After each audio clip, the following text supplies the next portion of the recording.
September অর্থাৎ teachers ডের আগের দিন একটি ভিডিও এনেছিলাম যেখানে তোমাদের বলা হয়েছিল যে ক্লাস 11 এবং 12-এর উভয় শ্রেণীর ছাত্রছাত্রীদের এবছর টিচার্স ডে 5ই সেপ্টেম্বরের দিন ট্যাবের টাকা দেওয়ার কথা ছিল, সে টাকা তো দেওয়া হয়নি। কারণ রাজ্য সরকার তথা স্কুল শিক্ষা দপ্তরের তরফ থেকে এটা স্থগিত করে রাখা হয়েছে, এবং কেন স্থগিত করে রাখা হয়েছে তার কারণও কিন্তু সেই ভিডিওতে জানিয়েছিলাম। আজকে বিভিন্ন সংবাদ মাধ্যম থেকে বিভিন্ন তথ্য উঠে এসেছে, এটা পুরোপুরি আনঅফিসিয়াল, অফিসিয়াল কিছু নয়।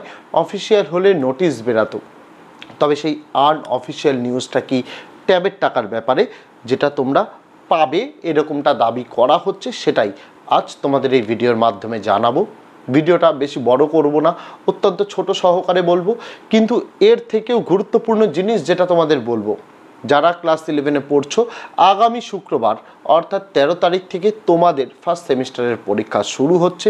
উচ্চ মাধ্যমিক ছাত্রছাত্রীদের তোমাদের নভেম্বর মাসে টেস্ট পরীক্ষা এবং তারপরে মার্চ মাসে ফাইনাল পরীক্ষা। উভয় শ্রেণীর ছাত্রছাত্রীদের জন্য বাংলা, ইংরেজি এবং আর্টসের, বিশেষ করে আর্টসের ইতিহাস, ভূগোল, রাষ্ট্রবিজ্ঞান, শিক্ষাবিজ্ঞান, দর্শন, সংস্কৃত সকল বিষয় তোমাদের গোটা সিলেবাসের নোটস আমরা দিয়েছি উত্তর সহ পিডিএফ। পাশাপাশি ক্লাস 11-এর পরীক্ষার্থীদের মডেল নমুনা প্রশ্নপত্র আলাদাভাবে উত্তর সহ পিডিএফ দেওয়া রয়েছে। আর 12-এর ছাত্রছাত্রীদের জন্য একই ভিডিওতে মডেল নমুনা প্রশ্নপত্রের 10টা করে সেটের সমাধান দেওয়া রয়েছে। সমস্ত কিছু তোমরা পেয়ে যাবে এই ভিডিওর ডেসক্রিপশান এবং ফার্স্ট কমেন্টে। উত্তরের লিঙ্কগুলো দেওয়া রয়েছে, প্লেলিস্টের লিঙ্ক আলাদা আলাদা করে, সেখান থেকে তোমরা দেখে নিতে পারো। আগামী দিনে পরীক্ষা রিলেটেড, রেজাল্ট রিলেটেড, ভালো ভবিষ্যতের জন্য তোমাদের যা যা প্রয়োজন, নোটস রিলেটেড সমস্ত কিছু আমরা আরও প্রোভাইড করব তোমাদের জন্য, যেটা এই ট্যাবের টাকার থেকেও বেশি প্রয়োজনীয় তোমাদের একটা ভালো ভবিষ্যৎ। এবং তার জন্য যা যা নোটসের প্রয়োজন আমরা দেবো উত্তর সহ ফ্রি পিডিএফ। তাই যদি চ্যানেলটিকে এখনও সাবস্ক্রাইব না করা হয়ে থাকে তোমাদের কাছে অবশ্যই অনুরোধ রইল চ্যানেলটিকে সাবস্ক্রাইব করে দিয়ে পাশে থাকা বেল আইকনটিকে ক্লিক করে দেওয়ার জন্য, যাতে আগামী দিনে কোনো রকমের ভিডিও এবং আপডেটস তোমাদের আর মিস না হয়। মনে আছে 4 সেপ্টেম্বর তোমাদের জন্য ভিডিও দিয়েছিলাম, 5 সেপ্টেম্বর টিচার্স ডের দিন ভিডিও দিয়েছিলাম। তোমাদের জন্য একাংশে বলতে গেলে প্রতিবাদ আমি প্রথম কিন্তু করেছিলাম, কেন তোমাদের টাকা দেওয়া হবে না, পুজোর অনুদান স্থগিত হচ্ছে না বা বন্ধ হচ্ছে না, ছাত্রছাত্রীদের ট্যাবের টাকা কেন বন্ধ হবে। ছাত্রছাত্রীরা আওয়াজ তুলেছে এবং তার জন্যই বিভিন্ন সংবাদ মাধ্যম থেকে আনঅফিসিয়াল যে খবরটা উঠে আসছে, রাজ্য সরকারও এক প্রকার বা স্কুল শিক্ষা দপ্তর নড়ে চড়ে বসেছে যে না, ছাত্রছাত্রীদের ট্যাবের টাকাটা দেওয়া প্রয়োজন। এটা কিন্তু সংবাদ মাধ্যম সূত্রে, কোনো রকম স্কুল শিক্ষা দপ্তর থেকে আনঅফিসিয়াল বা অফিসিয়াল কোনো নিউজ আসেনি। তবে বিভিন্ন সংবাদ মাধ্যম যারা রিলায়েবল, বিশ্বাসযোগ্য, তাদের তরফ থেকে উঠে আসছে ট্যাবের টাকা তোমাদের দেওয়া হবে, এবং সেই সময়টা পুজোর আগে বলা হচ্ছে। অর্থাৎ মনে করা হচ্ছে অক্টোবর মাসের 5 তারিখের মধ্যে ছাত্রছাত্রীদের হয়তো পুজোর টাকা দেওয়া হতে পারে। আমি পুরনো ভিডিওগুলোতে অর্থাৎ 2-3 দিন আগের ভিডিও যেগুলোতে বলেছিলাম ট্যাবের টাকা কেন স্থগিত করা হয়েছে, এই সংবাদ মাধ্যমে এখনও একই দাবি করা হচ্ছে। আমি যেটা তোমাদের 2-3 দিন আগে বলেছিলাম সেটা এখন সংবাদ মাধ্যমে বলা হচ্ছে যে কেন বন্ধ করা হয়েছে বা স্থগিত করা হয়েছিল এই ট্যাবের টাকা দেওয়া। তার কারণ প্রত্যেকবার কি হয়, মুখ্যমন্ত্রী শিক্ষক দিবসের দিন তিনি অনুষ্ঠান মারফত শিক্ষকদের সম্বর্ধনা জানান, পাশাপাশি ছাত্রছাত্রীদের সুবিধার্থে এই ট্যাবের টাকা দেওয়ার শুভারম্ভ তিনি শুরু করেন।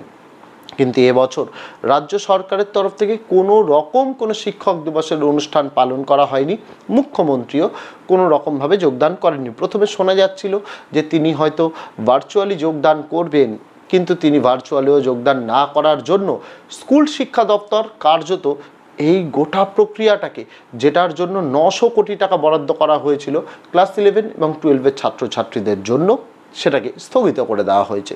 এবার যেহেতু ছাত্রছাত্রীদের চাপ, প্যারেন্টসদের চাপ, বা এর আগে বিগত বছরগুলোতে কোভিড না থাকা সত্ত্বেও এর আগের বছর ছাত্রছাত্রীদের টাকা দেওয়া হয়েছে, তাহলে এবছর কেন বন্ধ হবে বা এবছরের ছাত্রছাত্রীরা কেন বঞ্চিত হবে, এই প্রশ্ন আমরা যেমন তুলেছিলাম, পুজোর অনুদান বন্ধ হচ্ছিল না আমরা যেমন তুলেছিলাম, সেই দিক থেকে দাঁড়িয়ে কিন্তু এই জিনিসটাই কিন্তু যেটা আনঅফিসিয়ালভাবে খবর পাওয়া যাচ্ছে সেটা হচ্ছে হয়তো তোমাদের পুজোর আগে এই টাকাটা দিয়ে দেওয়া হতে পারে। তবে আমার প্রশ্ন একটাই, পুজোর আগে দেওয়া বা শিক্ষক দিবসের দিন আনঅফিসিয়ালভাবেই দিয়ে দেওয়া। হয়তো মুখ্যমন্ত্রী শুভারম্ভ করতে পারলেন না, তবুও শিক্ষা দপ্তরের তরফ থেকে যদি ছাত্রছাত্রীদের দিয়ে দেওয়া হতো, তারা প্রস্তুতির অনেক সময় পেত। কারণ ফার্স্ট সেমিস্টারের পরীক্ষা তো এর মধ্যে পড়েই না, তার কারণ 13 তারিখ থেকে। কিন্তু যারা উচ্চ মাধ্যমিক দেবে তাদের পরীক্ষা, তাদের অনলাইন ক্লাসেস, অনেক জিনিস এর মধ্যে কিন্তু আবদ্ধ থাকে। মনে হতেই পারে কেন আবদ্ধ থাকে, কারণ বিগত 3 বছর ধরে এই অভ্যেসটা রাজ্য সরকারই ছাত্রছাত্রীদের তৈরি করেছে। সে জায়গায় দাঁড়িয়ে ছাত্রছাত্রীদের এই অভ্যাসটা ত্যাগ করা অতটাও সহজ নয়। আর যদি হঠাৎ করে লক্ষ্মীর ভাণ্ডার থেকে শুরু করে পুজোর অনুদান, কন্যাশ্রী, রূপশ্রী বন্ধ করে দেওয়া হয়, সেই ক্ষেত্রেও সবারও কিন্তু অভ্যেসটা বিরত হবে। তা আমরা চাই যার বিচার, উপযুক্ত বিচার, সেও উপযুক্ত বিচার পাক, এবং ছাত্রছাত্রীরা যে সুযোগ সুবিধাগুলো পেত সেগুলোও ছাত্রছাত্রীরা পাক। কারণ তারাই আগামী দিনের ভবিষ্যৎ, তারাই আগামী দিনের কারিগর।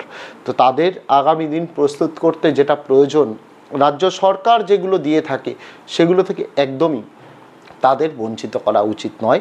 এবং রাজ্য সরকারও কোথাও না কোথাও এই চিন্তাধারা থেকেই হয়তো চিন্তাধারা নিয়েছে, হয়তো তোমাদের ছাত্রছাত্রীরা পুজোর আগে যে ট্যাবের টাকাটা তোমাদের স্থগিত করে দেওয়া হয়েছিল, হয়তো সেই টাকাটা দিয়ে দেওয়া হতে পারে। তবে এই ব্যাপারে কোনো অফিসিয়াল নিউজ নেই, আমরা একটা আভাস পেয়েছি বিভিন্ন সংবাদ মাধ্যম থেকে, সেটাই তোমাদের জানাচ্ছি। আবারও বলি, যেটা জানা যাচ্ছে যে ট্যাবের টাকা না দেওয়ার কারণ কিন্তু প্রধানত এটাই যে প্রত্যেক বছর মুখ্যমন্ত্রী কি করেন, টিচার্স ডের দিন তিনি টিচার্সদের সম্বর্ধনা জানানোর জন্য অনুষ্ঠানে যোগদান দেন, সেখানে টিচার্সদের সম্বর্ধনা জানান, তারপর তিনি কিন্তু শুভারম্ভ করেন ছাত্রছাত্রীদের টাকা দেওয়ার প্রক্রিয়ার, এবং তারপর থেকেই শুরু হয়ে যায় এই টাকা দেওয়ার প্রক্রিয়া।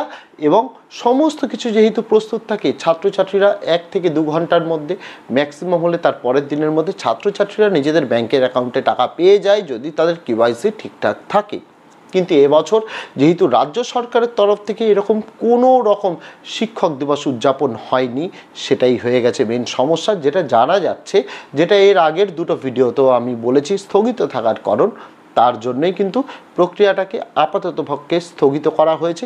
তবে যেটা আশা করা হচ্ছে, ছাত্রছাত্রীদের এই বিচলিত বা ছাত্রছাত্রী অভিভাবকদের পাশাপাশি এই চিন্তার কারণ যাতে তারা না হয়, তার জন্য রাজ্য সরকার খুব সম্ভবত পুজোর আগেই ছাত্রছাত্রীদের এই ট্যাবের টাকাটা তাদের অ্যাকাউন্টে দিয়ে দেবে। এবার আশা করা যায় কবে নাগাদ স্কুল শিক্ষা দপ্তর তরফ থেকে আমরা এই নোটিশটা পাই, সেই দিন তোমাদের কিন্তু জানাবো। তার জন্য অবশ্যই তোমাদের অপেক্ষা করতে হবে। কোনো অফিসিয়াল নিউজ আসলে সেটা তো অবশ্যই জানাবো। তবে তার আগে যারা ক্লাস 11-এ পড়ছো, ট্যাবের টাকাটা একটু মাথা থেকে বের করে ফেলো, কারণ যদি পাও সেটা পুজোর আগে, কিন্তু তার আগে সামনের সপ্তাহে রয়েছে তোমাদের প্রথম সেমিস্টারের পরীক্ষা। তার জন্য নিজেকে ভালোভাবে প্রস্তুত করো, ভালো রেজাল্ট করতে হবে, এটা মাথায় রাখবে, কারণ তোমার রেজাল্টই হচ্ছে তোমার ভবিষ্যতের চাবিকাঠি। তোমাকে ভালো রেজাল্ট করে নিজেকে প্রমাণ করতে হবে। এই রকম 10,000 কেন, অনেক টাকা তুমি ইনকাম করতে পারবে। তাই অবশ্যই সেই পরীক্ষার দিকে ফোকাস করো, এবং তার জন্য যা যা নোটসের প্রয়োজন আমরা দিয়েছি উত্তর সহ পিডিএফ এই ভিডিওর ফার্স্ট কমেন্টে রয়েছে। এবং উচ্চ মাধ্যমিক পরীক্ষার্থীদের টেস্ট পরীক্ষার সাজেশন বলো বা ফাইনাল পরীক্ষার সাজেশন, সমস্ত কিছু আমরা দিয়ে দিয়েছি উত্তর সহ। তোমরাও পেয়ে যাবে লিঙ্কগুলো ডেসক্রিপশন এবং ফার্স্ট কমেন্টে, দেখতে কিন্তু ভুলো না। আজকে যেটুকু নিউজ আমাদের হাতে ছিল তোমাদের সামনে তুলে ধরলাম। আগামী দিনে অথেন্টিক নিউজ আসলে অবশ্যই তোমাদের সামনে তুলে ধরার দায়িত্ব আমাদের, তার জন্য অবশ্যই চ্যানেলের সঙ্গে যুক্ত থাকতে হবে। তো আজকে ভিডিওতে এটুকুই ছিল ছাত্রছাত্রীরা। দেখা হচ্ছে তোমাদের সঙ্গে আগামী দিন অন্য কোনো বিষয়, অন্য কোনো ভিডিও নিয়ে। ততদিন সকলে ভালো থেকো, সুস্থ থেকো।